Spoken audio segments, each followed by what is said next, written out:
1 Samuel chapter 10. Then Samuel took a flask of olive oil and poured it on Saul's head and kissed him, saying, Has not the Lord anointed you ruler over his inheritance? When you leave me today, you will meet 2 men near Rachel's tomb at Jezreel on the borders of Benjamin. They will say to you, The donkeys you set out to look for have been found. And now your father has stopped thinking about them and is worried about you. He is asking, What shall I do about my son? Then you will go on from there until you reach the great tree of Tabor. 3 men going up to worship God at Bethel will meet you there.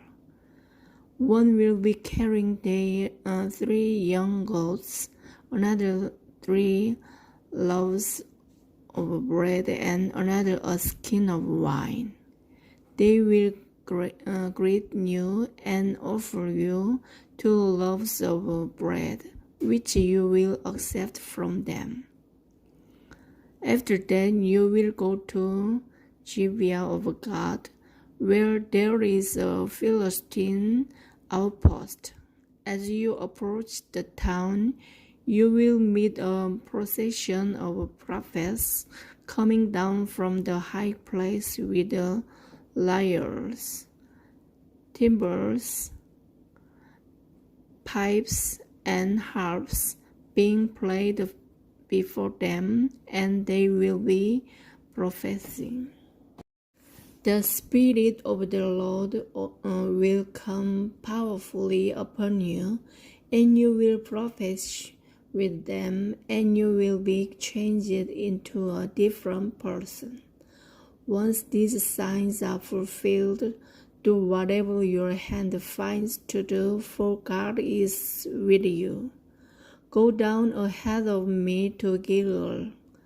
I will surely come down to you to sacrifice burnt offerings and fellowship offerings, but you must wait 7 days until I come to you and tell you what you are to do.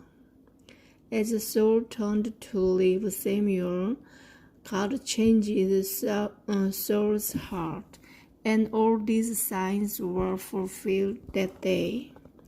When he and his servant arrived at Gibeah, a procession of prophets met him. The Spirit of God came powerfully upon him, and he joined in their prophesying. When all those who had formerly known him saw him prophesying with the prophets, they asked each other, What is this that has happened to the son of Kish? Is Saul also among the prophets? A man who lived there answered, And who is their father? So it became a saying, Is Saul also among the prophets? After Saul stopped prophesying, he went to the high place. Now Saul's uncle asked him and his servant, Where have you been? Looking for the donkeys, he said. But when we saw they were not to be found, we went to Samuel. Saul's uncle said, Tell me what Samuel said to you. Saul replied, He assured us that the donkeys had been found, but he did not tell his uncle what Samuel had said about the kingship.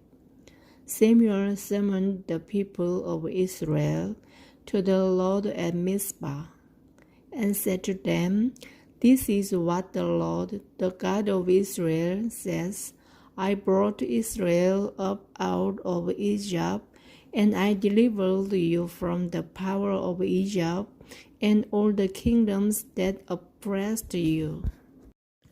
But you have now rejected your God, who saves you out of all your disasters and calamities. And you have said, "No, appoint a king over us." So now present yourselves before the Lord by your tribes and clans. When Samuel had all Israel come forward by tribes, the tribe of Benjamin was taken by lot. Then he brought forward the tribe of Benjamin, clan by clan, and marked his clan was taken. Finally, Saul son of Kish was taken, but when they looked for him, he was not to be found. So they inquired further of the Lord, "Has the man come here yet?"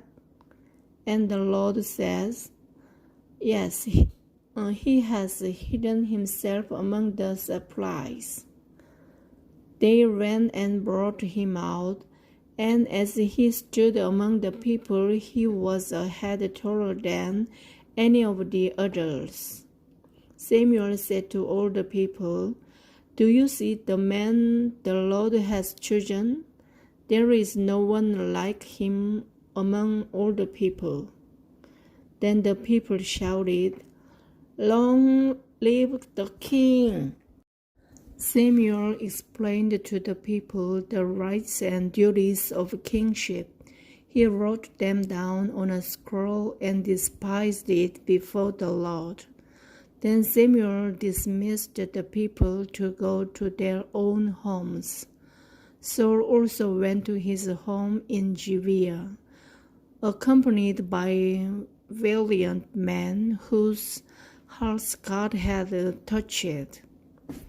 But some scoundrels said, "How can this fellow save us?" They despised him and brought him no gifts. But Saul kept silent.